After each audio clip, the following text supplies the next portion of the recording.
आने का सौभाग्य मिला और ऐसे अवसर पर यहाँ जितने उपस्थित हैं सबका मैं हार्दिक अभिनंदन और स्वागत करती हूँ। जितने वरिष्ठ बैठे हैं सबका दोनों हाथ जोड़कर प्रणाम करती हूँ। सबको बधाइयाँ।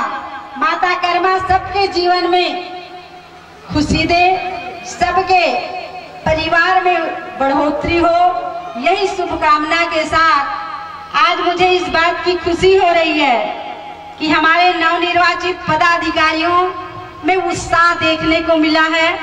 चाहे जिला स्तरीय हो, चाहे तहसील का हो, चाहे परिक्षेत्र का हो, चाहे ग्रामीण स्तर का हो, सब में उत्साह बहुत ज्यादा। हर जगह कार्यक्रम आयोजित लगातार समाज का हो रहा है। यही है समाज में परिवर्तन का प्रेरणा।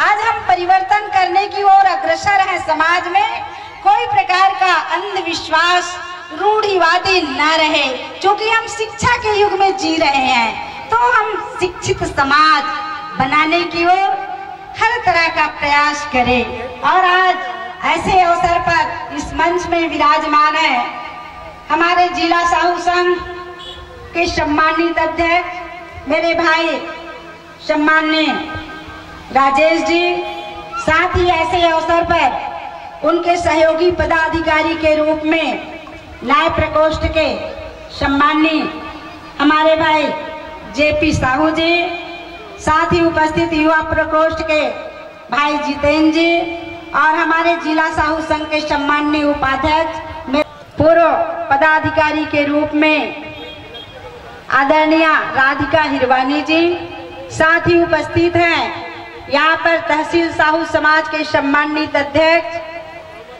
भाई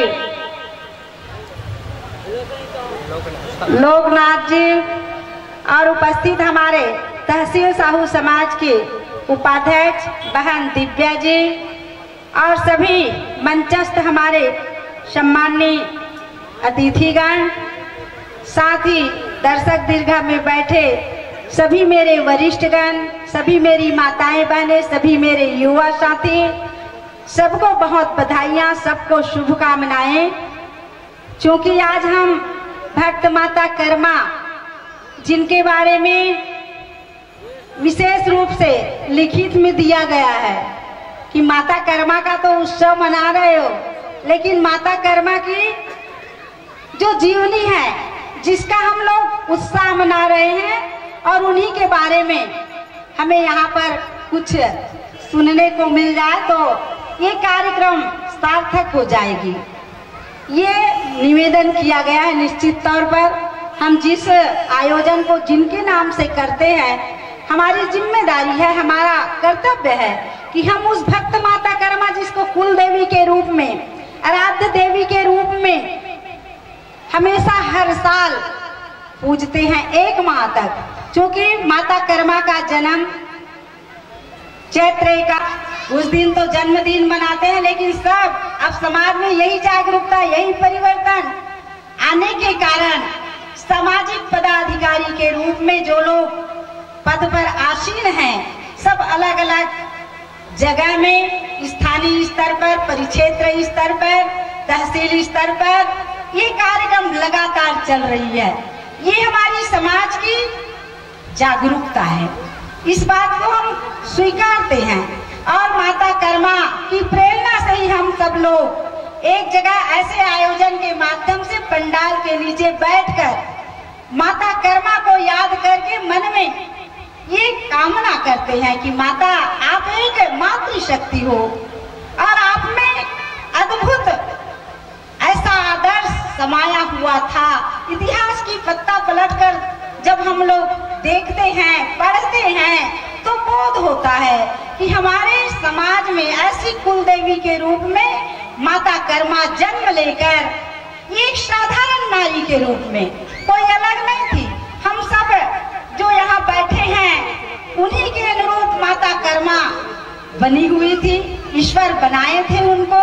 लेकिन ऐसे घर में, क्योंकि हम लोग साहू समाज से आते हैं और साहू समाज में पहले उस जमाने में जब माता कर्मा जन्म ली थी, उस जमाने की बात, आज हम लोग 1003 साल हो गया उनके जन्म को और हम लोग उस समय को याद करते हैं, देखते हैं पत्ता पलटकर, तो हमें स्मरण आता है, बोध होता है कि हमारे समाज में पहले तेल का व्यवसाय करते थे। तेली, हर तेली के घर में, जो आज साहू अपने आप को मानता है, मानते हैं हम लोग, आज परिवर्तन हो गई है।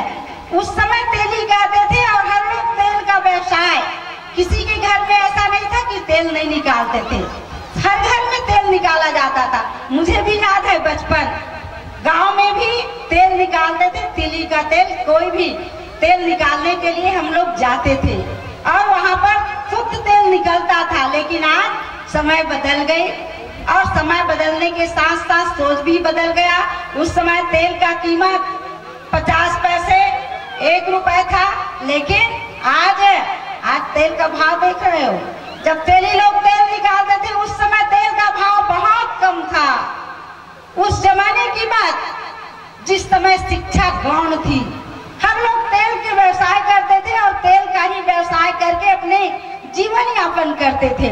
और उसी घर में धन्य है वो झांसी की धरती, और धन्य है ऐसे माता पिता जो ऐसे माता कर्मा को जन्म दी।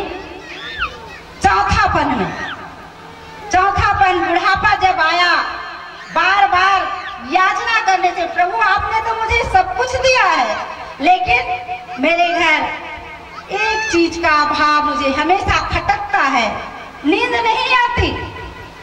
मेरे घर में एक संतान आ जाए तो मेरा सपना पूरा हो जाएगा। माता पिता यही याचना भगवान से करते थे, क्योंकि धार्मिक प्रवृत्ति के रहे और धार्मिक प्रवृत्ति के होने के कारण उनकी पुकार भगवान ने चौथापन में सुना और माता कर्मा को एक कन्या के रूप में जन्म दी। उस राजा के घर एक साधारण, ऐसा बड़ा भी नहीं था ना छोटा भी नहीं, साधारण परिवार में जन्म ली थी। जन्म जब ली तो खुश हो गए माता पिता की, अब हमारा जीवन सफल हो गया। बहुत ज्यादा खुशी मनाए और खुशी मनाते हुए माता कर्मा का जो आयु है 18 साल की हो गई। तो जैसा बात चर्चा होती है, जैसे घर में माता पिता का संस्कार रहता है, वो संस्कार बच्चों के ऊपर जरूर पड़ता है।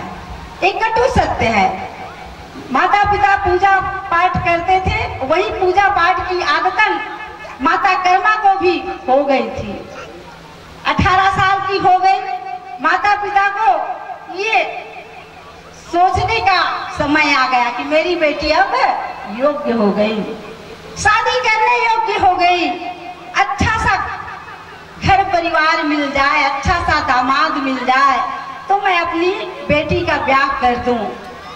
हर माता पिता यही सोचता है। कर्मा घर का हर काम करती, साफ सफाई, खाना बनाना, खाना परोसना, और 1:30-2 बजे के बीच जब खाली हो जाती थी घर का काम समेटकर, तो भगवान के समक्ष भगवान कृष्ण का मूर्ति सामने रखकर पूजा करने बैठ जाती थी। हर दिन वही क्रियाकलाप चलता था। एक दिन पति को सूझा ये नाटक करती है, सही में पूजा करती है, थोड़ा परीक्षा लिया जाए, क्योंकि उनको तो मालूम नहीं पूजा क्या होता है, साधना क्या होती है। और जब पूजा करने बैठी थी 2 बजे के अंतर्गत पतिदेव जो है आते हैं चुपके।